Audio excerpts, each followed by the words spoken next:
Hello guys, good morning. চাল আমি ভালো করে ধুয়ে নিচ্ছি আর চালটা ডুমো ডুমো করে কেটে নেবো। এখানে আমি মুগ ডালটা বসিয়ে দিয়েছি।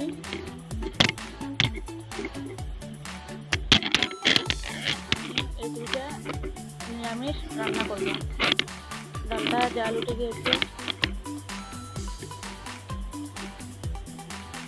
আর সেদ্ধ হয়ে গিয়েছে।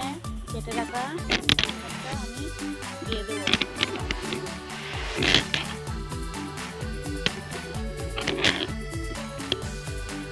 আমি আগে নুন দিইনি, এখন আমি নুন দিয়ে দেবো পরিমাণ মতো। চালগুলোটা প্রায় সেদ্ধ হয়ে গিয়েছে। এখন আমি গুঁড়ো মশলা দিয়ে দেবো। হলুদ গুঁড়ো, জিরের গুঁড়ো দিয়ে নাড়াচাড়া করে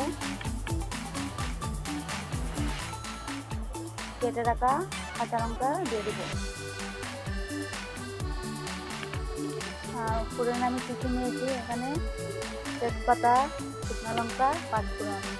এখন কড়াইতে আমি তেল দিয়ে তেজপাতা, শুকনো লঙ্কা, পাঁচফোড়ন দিয়ে নাড়াচাড়া করে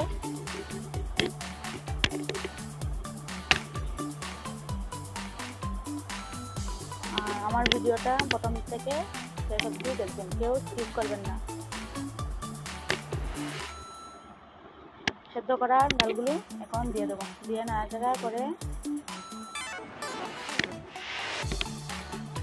ডাল উঠে গেলে আমি নামিয়ে নেবো। আর ভিডিওটা যদি ভালো লেগে থাকে লাইক, কমেন্ট, শেয়ার অবশ্যই করবেন। আর আমার চ্যানেলে যারা নতুন প্লিজ চ্যানেলটাকে সাবস্ক্রাইব করে দেবেন। ডাল উঠে গিয়েছে, এখন নামিয়ে নেবো। আর এখানে আমি আলুগুলো গোল গোল করে কেটে রেখেছি, এখন ভাজা করে নিচ্ছি। ডালের সঙ্গে খেতে অনেক দারুণ লাগবে। রান্নাটা কেমন হয়েছে ভিডিওতে আমাকে কমেন্টে জানাবেন। বাই।